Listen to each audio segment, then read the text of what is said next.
우리가 주일 낮 시간을 통해서 이 영적 리더십 책을 가지고 같이 배워가고 있습니다.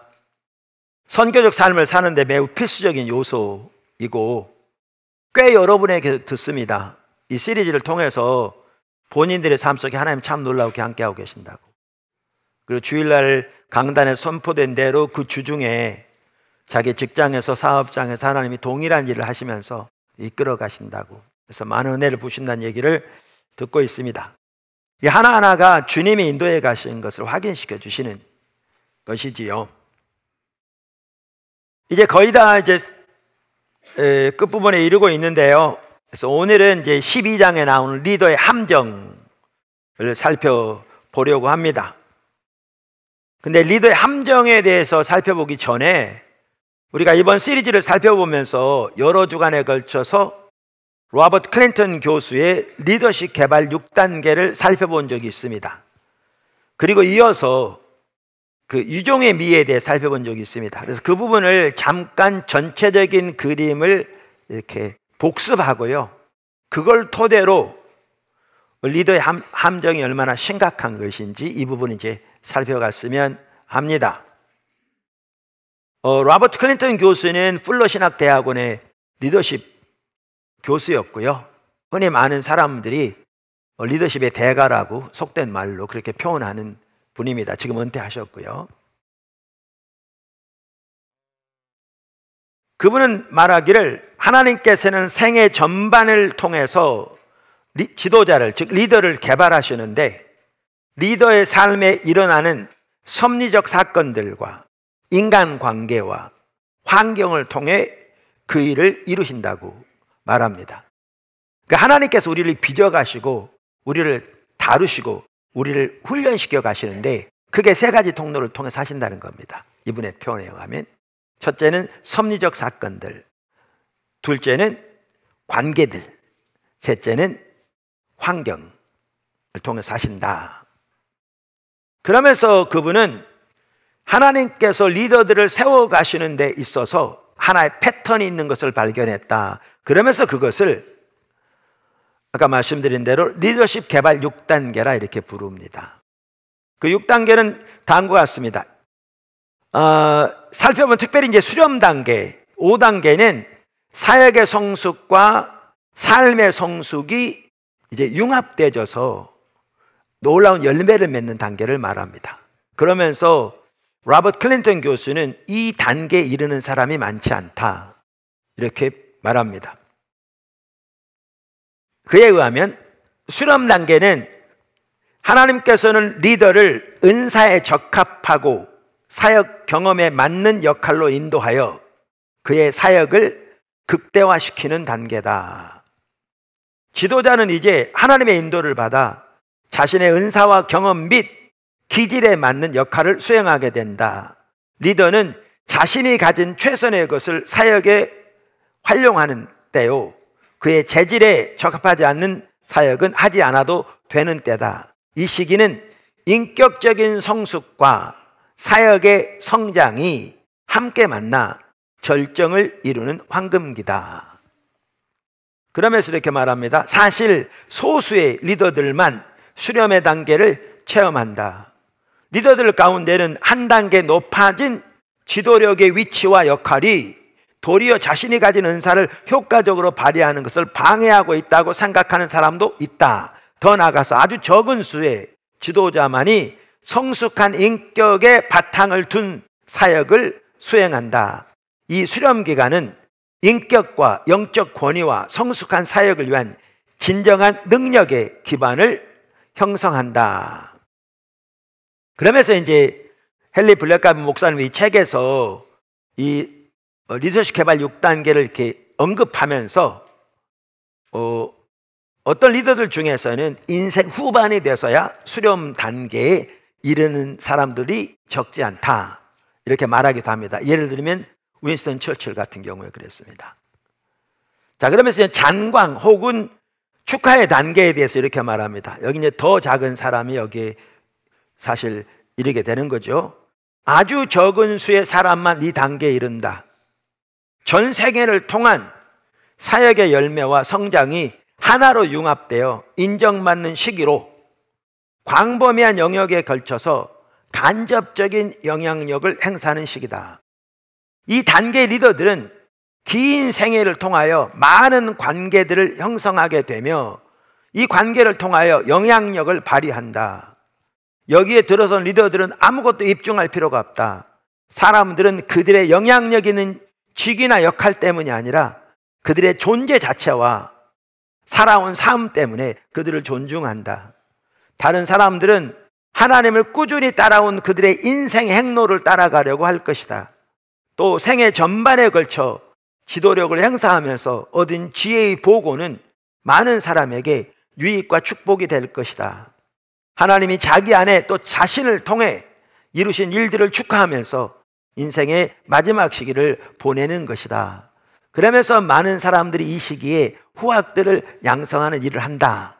이렇게 말하면서 예를 들면 조나단 에드워즈 목사님은 말년에 예일대 총장으로 섬겼고요. 찰스 피니 목사님은 오벌린 대학의 학장으로 섬겼고요. 스펄전 목사님은 역시 대학에서 젊은 목회자들을 양성하면서 이 시기를 보냈습니다. 자, 그런데 이제 이 부분과 연결되는 게 유종의 미입니다. 끝까지 주님 안에서 주님과 동행하는 삶을 사는 것이죠. 그러면서 그분은 유종의 미를 가로막는 장애물들을 이렇게 쭉 나열하거든요. 그런 6가지를 나열해요. 그게 이제 여기 보면 또 일부는 이 저자가 리더의 함정이라고 표현하는 것에 나온 내용이기도 합니다. 6가지는 재정의 오염과 남용, 권력 남용, 교만, 몰락으로 이끄는 요인, 그 다음에 4번째가 성, 부적절한 이성관계, 5번째 가정 문제, 6번째 비전과 열정의 상실. 그러면서 또 그는 그 책에 보면 그러면 유종의 무위를 거두기 위해 우리가 그것을 강화할 수 있는 수단이 뭔가. 그래서 유종의 무위를 거두기 위한 강화 수단으로 역시 5가지를 나열합니다. 안목, 갱신, 그러니까 우리가 회복되고 그러니까 새롭게 되는 리뉴얼, 갱신을 말하는 거죠. 영적 훈련, 배우는 자세, 멘토링. 여기에 멘토링은 자기가 다른 사람을 멘토하는 멘토링을 말하는 게 아니고요. 다른 사람으로부터 멘토링을 받는 것을 말합니다. 그러면서 이제 그 책에 보면 유종의 미를 거두는 리더들의 특징, 이게 이제 이 책의 마지막 단원에 나옵니다. 리더들의 상급. 하나님이 그 리더들에게, 신실한 리더들에게 주시는 상급, 그와도 연결되어 있습니다. 그때 되면 또 이 부분을 제가 언급하도록 하겠습니다.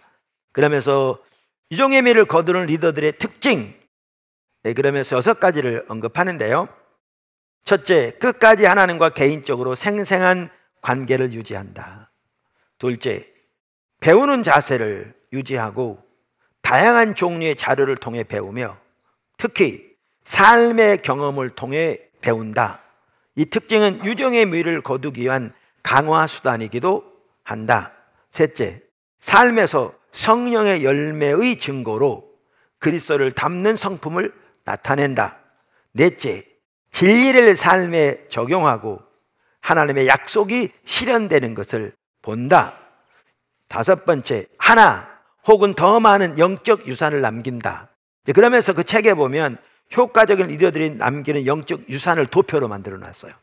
아주 중요한 부분이 있습니다. 6번째, 사명의식을 점차적으로 분명히 확신하고 그것의 일부나 전부가 성취되는 것을 본다. 자, 이 부분을 여러분들이 이해하시고 우리가 이미 살펴봤던 몇 주 동안에 걸쳐서 내용들을 간단히 요점만 언급하고 이제 우리가 이 삶을 살기 위해서 리더의 함정을 조심해야 합니다.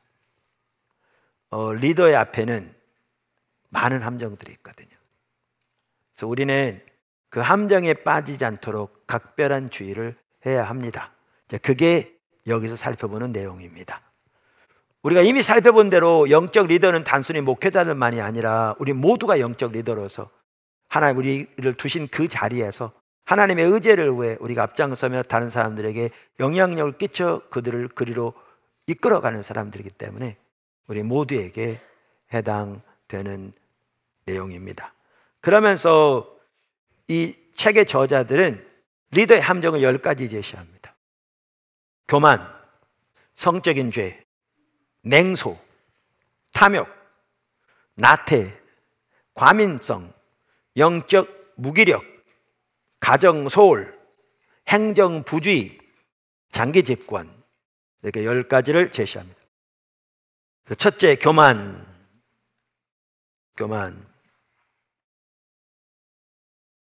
이 책에 보면 이 책의 내용이 잘 돼 있기 때문에요. 여러분 책을 쭉 읽어보시면 되고, 많은 분들이 읽어오셨고, 뭐 지금 같이 보고 계신 분도 계시고. 그런데 전에도 그랬지만 책의 내용들을 제가 많이 이렇게 참조하면서 이렇게 읽을 것입니다. 이렇게 말합니다. 이 저자들은 교만은 리더에게 최악의 적이라 할 수 있다. 수많은 사람이 교만으로 몰락했다. 교만은 살며시 기어들어 리더의 삶을 파멸로 몰아넣을 수 있다. 따라서 조심하지 않는 리더에게 교만은 위험천만하다. 끈질기게 달라붙어 끝내 자기 죄의 비참한 결과를 보지 못하게 할 것이다. 그러면서 교만은 멋있는 표현으로 포장되거나 여러 위장된 형태로 나타날 수 있다. 확연히 눈에 띄는 것도 있고 좀 더 미묘한 것도 있지만 리더의 성공에 치명적 독소가 되기는 마찬가지다. 사실은요, 교만은 모두가 알 수 있도록 확연히 눈에 띄게 나타나기도 합니다. 그런데 아주 미묘한 형태를 가지기도 합니다. 근데 사실 모두의 눈에 띄게 확연하게 나타날 때에도 정작 본인은 모르게 돼 있습니다. 이게 무서운 겁니다. 여러 번 말씀드리지만 우리가 육신적으로 눈이 이렇게 안 보이면 본인들은 자기가 보지 못한다는 걸 다 알거든요. 그리고 기회만 되면 볼 수 있기를 원하거든요. 그런데 육신적으로 보지 못하는 것보다 어떻게 보면 더 심각한 결과를 우리에게 가져오는 것이 영적으로 보지 못한 것일 텐데, 왜냐하면 그 결과는 영원에 이를 것이기 때문에. 근데 영적으로 눈이 멀면 자기가 눈이 멀었다는 사실을 모르게 됩니다. 바리새인들이 그랬고, 성경의 이사야 시대, 예레미야 시대, 어느 시대든지 타락한 시대, 동일한 특징이 그들은 보기는 보아도 보지 못하며 라고 말하고 있는데, 정작 본인들은 자신들이 보지 못한다는 사실을 전혀 몰랐습니다. 그러니까 잠에 들어있는 사람들은 자기가 잠자는지 모르거든요. 잠에서 깨어난 후에야 자기가 잠들었다는 사실을 비로소 알 수 있습니다. 그래서 사실 교만만 하더라도요, 우리가 하나님의 얼굴을 집중적으로 구할 때 교만이 보여집니다. 그렇지 않으면 확연하게 드러난 경우에도 정작 자신은 보지 못하게 됩니다. 근데 교만이 확연하게 드러난 형태로만 나타나오지 않는다 그 말이죠. 아주 미묘한 형태로, 위장된 형태로 우리에게 올 수 있습니다. 그래서 이 저자들은 교만이 어떤 형태로 나타날 수 있는지, 또 아니면 우리가 교만에 빠지면 어떤 결과들이 우리에게 나타나는지, 이거를 질문의 형태로 4가지를 언급합니다. 그러니까 이런 일이 우리에게 있으면 우리가 지금 교만에 빠져 있다는 증거라는 겁니다. 그 4가지가 뭐냐 하면, 작은 첫 번째, 남의 공로를 가르쳤는가? 두 번째, 배우려 들지 않았는가? 셋째, 내 힘으로 다 된다고 생각했는가?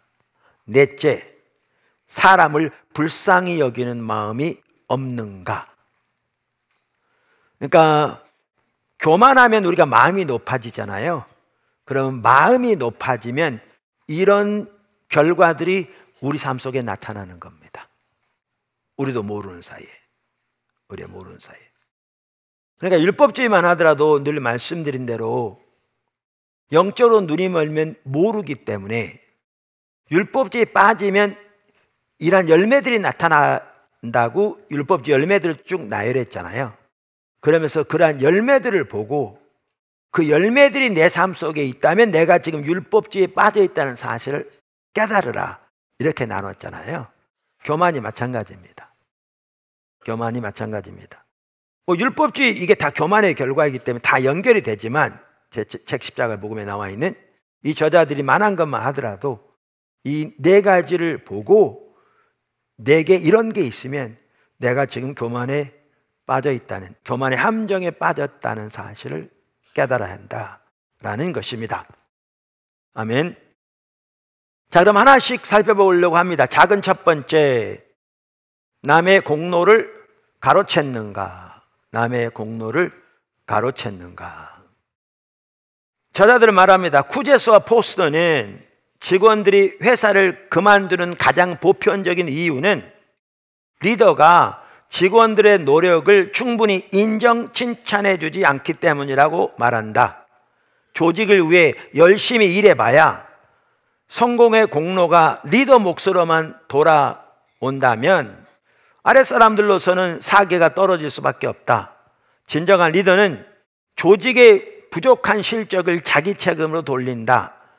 아울러 현명한 리더는 당연히 아랫사람들의 수고를 조직이 성공한 핵심 요인으로 인정한다. 리더는 금전적 보상 면에서 마음만큼 재량을 발휘할 수는 없어도 직원들을 향한 칭찬과 감사에는 후할 수 있다.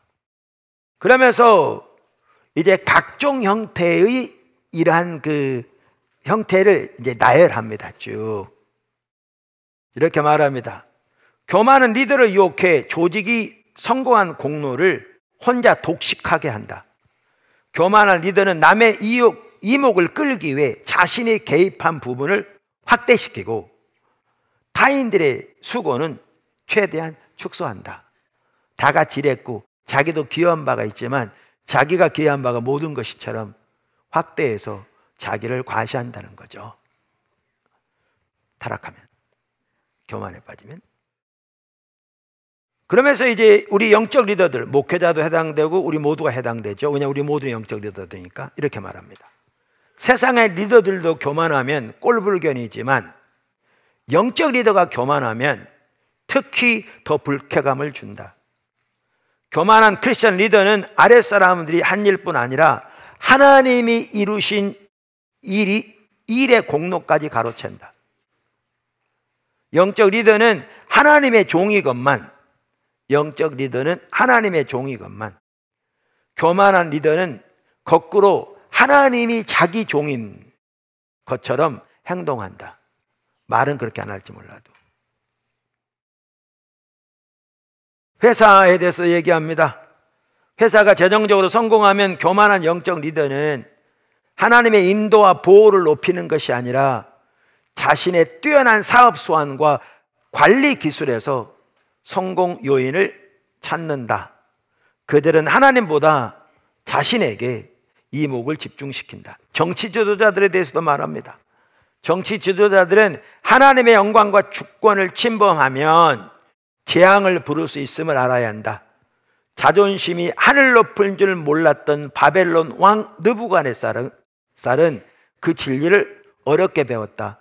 아시다시피 그는 그렇게 자랑하다가 정신가 됐잖아요. 미쳤잖아요.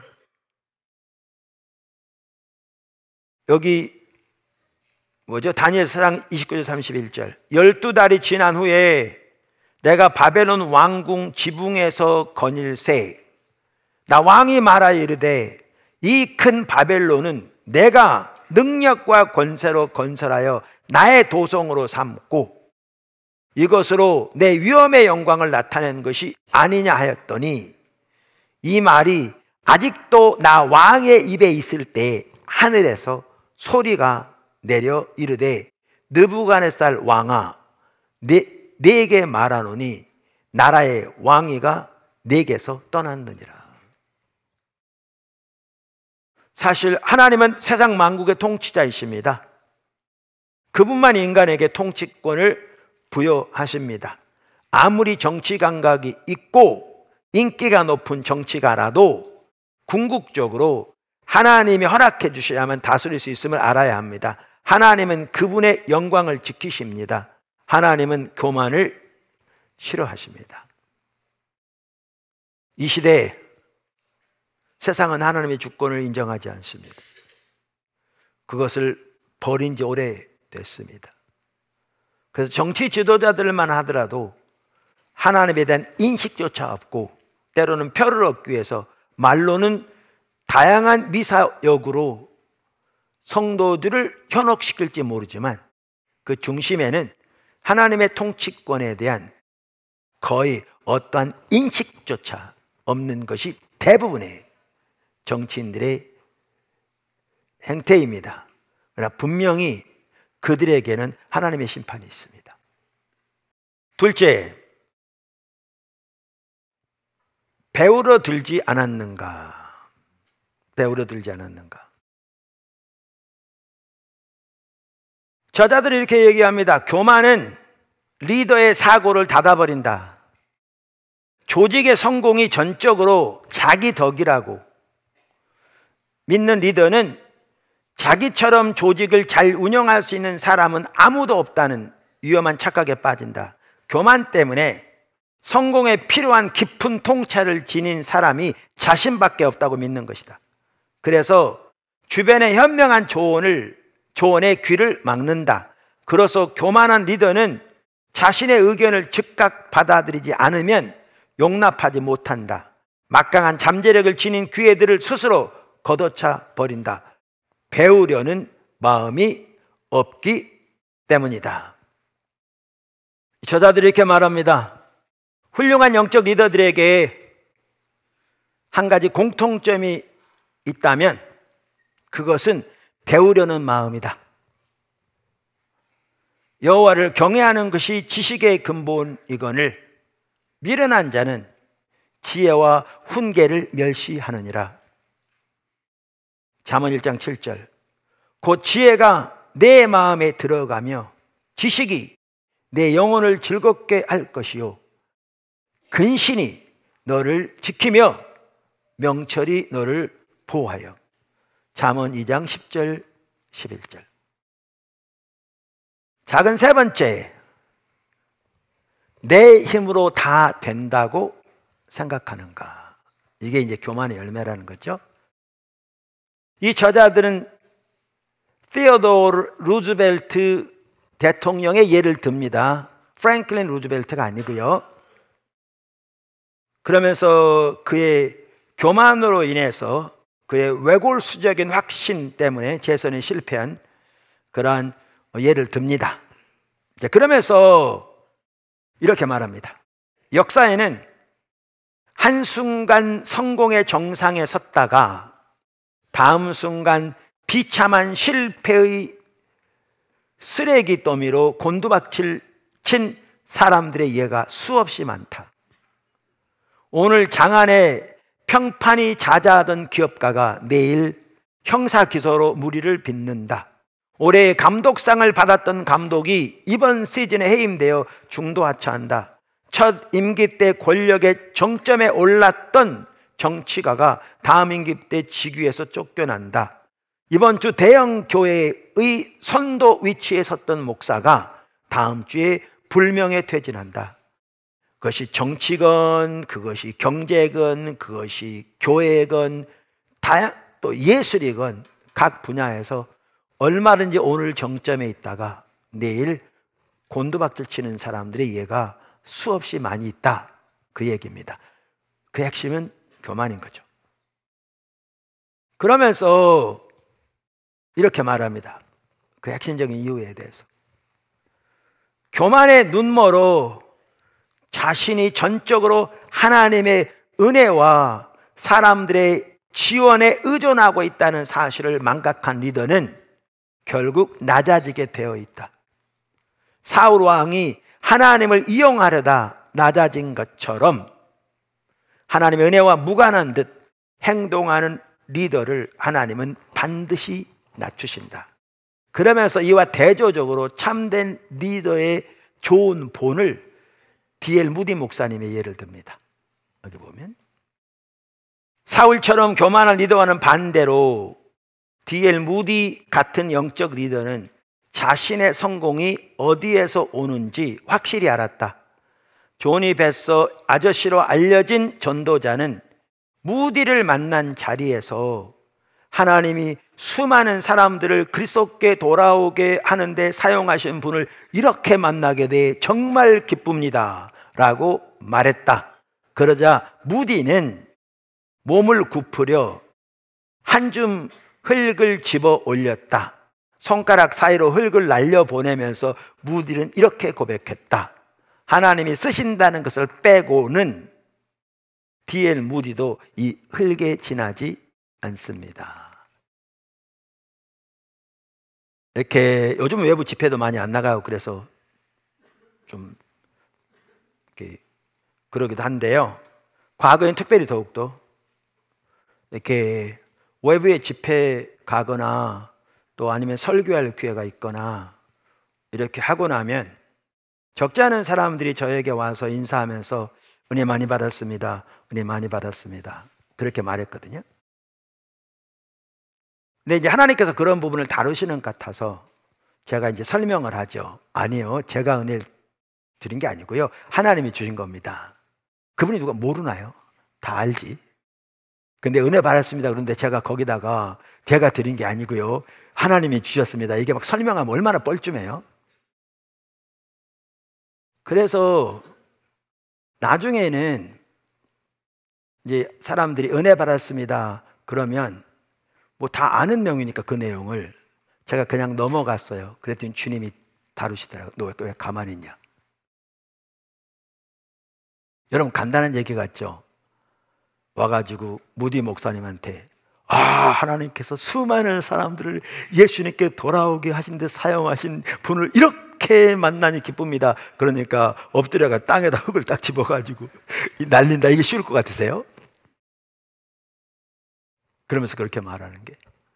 그래서 고민했어요. 저 같은 경우에. 이제 그러다가 이제 제가 찾아낸 방법은 그거였어요. 누가 그렇게 말하면 하나님이 하셨습니다 라고 답하는 거죠.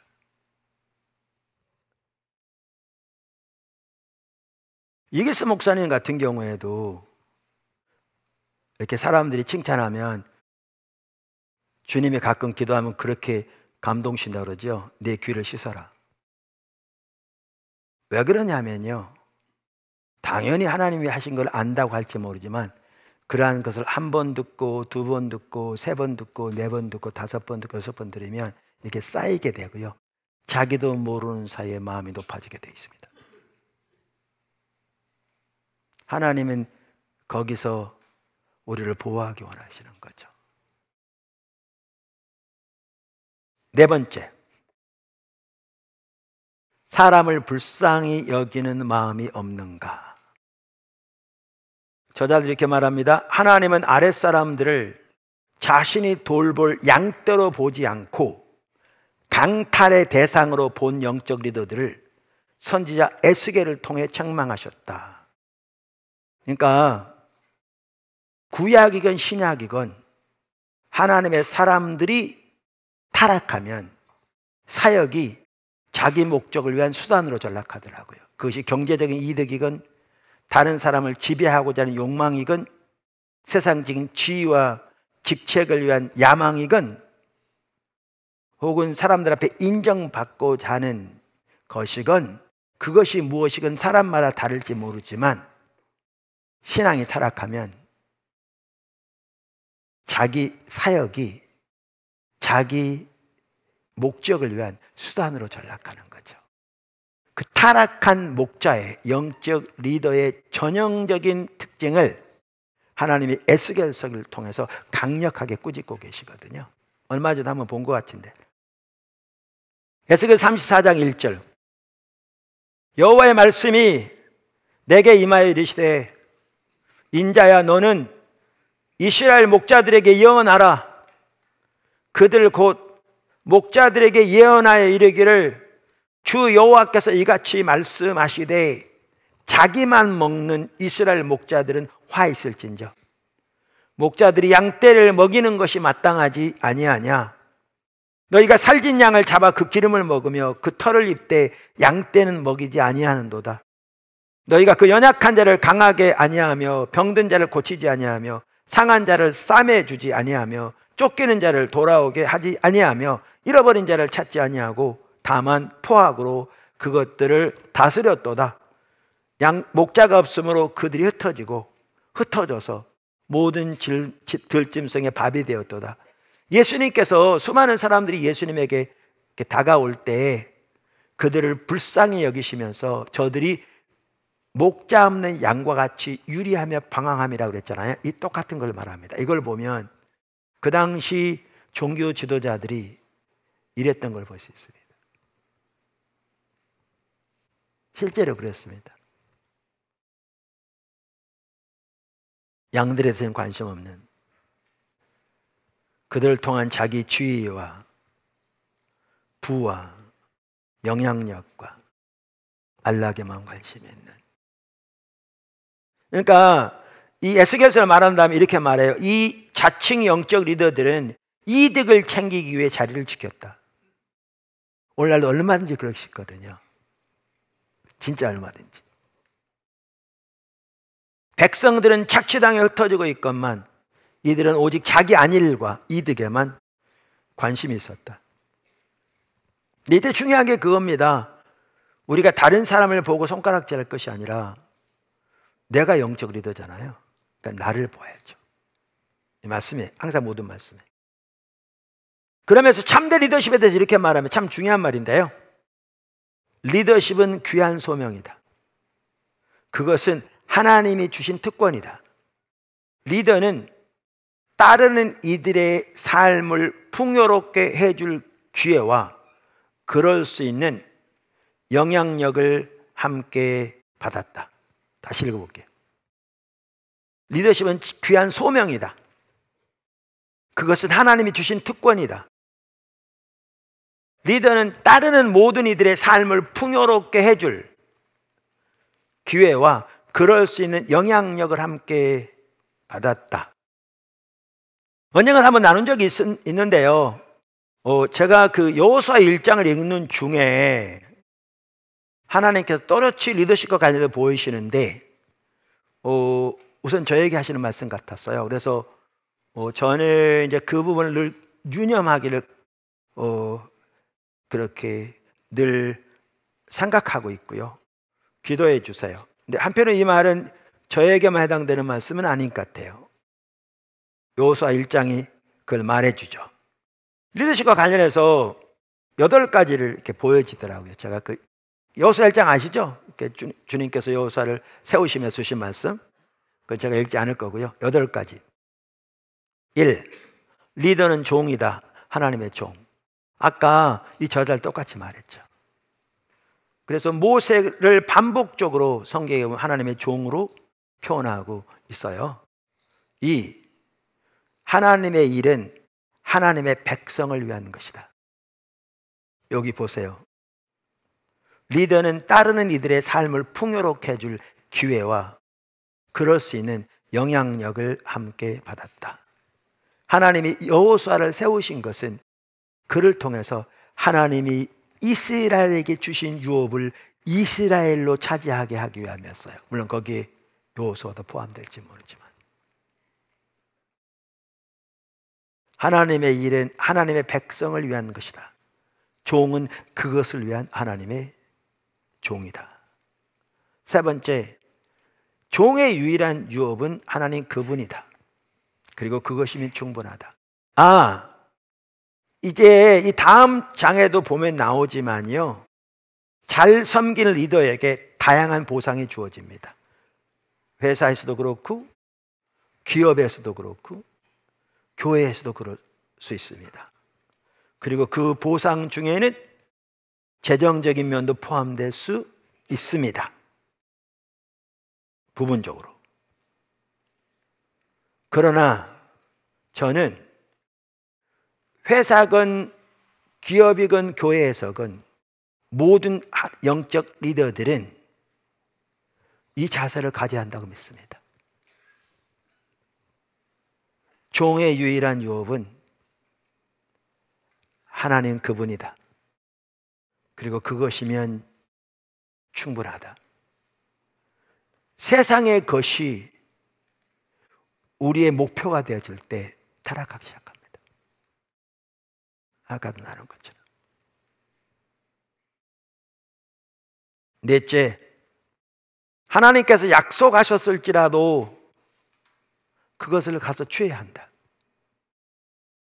때로는 전투를 통해. 이 말은 육신적인 전투를 말하는 건 아니죠, 오늘날에는. 그 당시에는 그렇겠지만. 다섯째, 그 하나님의 약속을 취하게 나갈 때 환경은 전혀 녹록지 않을 수 있다. 낙심할 수 있다. 어려울 수 있다. 실망할 수밖에 없는 상황에 닥칠 수 있다. 여섯 번째, 그래서 담대함이 필요하다. 그래서 하나님께서 여호수아에게 반복적으로 담대하라고 하시면서 그 이유를 내가 너와 함께 할 것이기 때문에 라고 말하잖아요. 환경에서 담대함의 요인을 말하지 않습니다. 하나님이 어떠한 환경에서도 함께 하실 것을 약속하시면서 담대하라고 하십니다. 오늘날 우리가 선교적 삶을 사는 거 결코 녹록지 않습니다. 많은 영적 전쟁이 거기에 개입되어 있습니다. 실망할 수밖에 없고 낙심할 수밖에 없고 어려운 환경이 닥칠 수도 있습니다. 근데 성경은 담대하라고 말합니다. 환경 때문에 담대한 게 아니고요, 내가 너와 함께 할 것이기 때문에 내가 어디로 가든지. 그렇게 담대하라고 하나님께서 말씀하십니다. 일곱 번째, 리더에게 매우 중요한 것은 하나님 말씀의 묵상입니다. 즉 하나님의 길을 알기 위해 집중적으로 하나님의 얼굴을 구하고 그 하나님의 길로 행하는 것. 사실 이 부분이 가장 큰 영적 전쟁입니다. 회사에서도 사업장에서도 교회에서도. 여러분, 오늘날은 정말 심각합니다. 그 당시 이스라엘 백성들이 가나안 땅 들어갈 때 그 가나안 땅은 온갖 종류의 우상 숭배와 종교를 가진 사람들이, 나라들이 살고 있는 그러한 지역이었습니다. 여러분, 우리가 오늘날 살고 있는 이 시대는 그때보다 훨씬, 비교도 안 될 만큼 훨씬 심각합니다. 그래서 이 시대에 우리에게 절실하게 필요한 게 뭐냐 하면 하나님의 말씀을 주야로 묵상하고 그것을 입에서 떼놓지 말고 그 가운데 행하라고, 좌로나 우로나 치우치지 말고 행하라고 말씀하신 대로 하나님의 얼굴을 집중적으로 구하며 말씀 묵상하고, 특별히 하나님의 말씀을 통해서 하나님의 길을 알기를 추구해서 우리의 모든 삶에서, 그것이 교회건 그것이 회사건 그것이 사업장이건 아니면 그것이 문화계건 그것이 예술계건 그것이 교육계건 그것이 정치계건 무엇이건 하나님의 길로 행하기 위해서 우리는 부단히 노력해야 합니다. 그게 영적 리더가 반드시 가져야 할 삶입니다. 우리의 삶의 모든 영역에 하나님의 길로 무장되어 그 하나님의 길로 행하는 것이 영적 리더의 필수예요. 이거 없이 영적 리더십의 삶을 회사에건 사업장에선 교회에건 살 수 없어요. 여러분, 정신 차리셔야 돼요. 그래서 그냥 쉬운 길이 아니라니까요. 배우고자 하는 자세하고도 연결되고요. 오늘은 그래서 리더의 함정을 살펴보되, 그중에 교만을 살펴보되 미묘한 형태로는 네 가지를 살펴보았습니다. 우리가 하나님이 리더를 세워가시는 리더십 개발 6단계, 그리고 수렴과 장광의 이르기까지 가기를 원하는데, 그러려면 유정의 미가 얼마나 중요한가를 볼 수 있고요. 그러한 전체적인 하나님의 그림에서 우리가 따라가려면 우리 앞에 수많은 함정들이 있는데, 리더 앞에 그 함정에 빠지지 않게 우리가 얼마나 조심해야 될 것인가를 볼 수 있습니다. 그래서 여러분 깨어서 정말 경성해서 그렇게 주님을 따라감으로 포도나무교회 전체가 또 여러분 한 사람 한 사람이 여호수아를 통해서 하신 것처럼 그렇게 정확한 리더로서 올바른 이해를 가지고 하나님 여러분을 통해서 여호수아에게 하셨던 것처럼, 그리고 여호수아를 통해서 하신 것처럼 여러분에게, 여러분을 통해서 이루시기를 예수님의 이름으로 축복합니다. 아멘.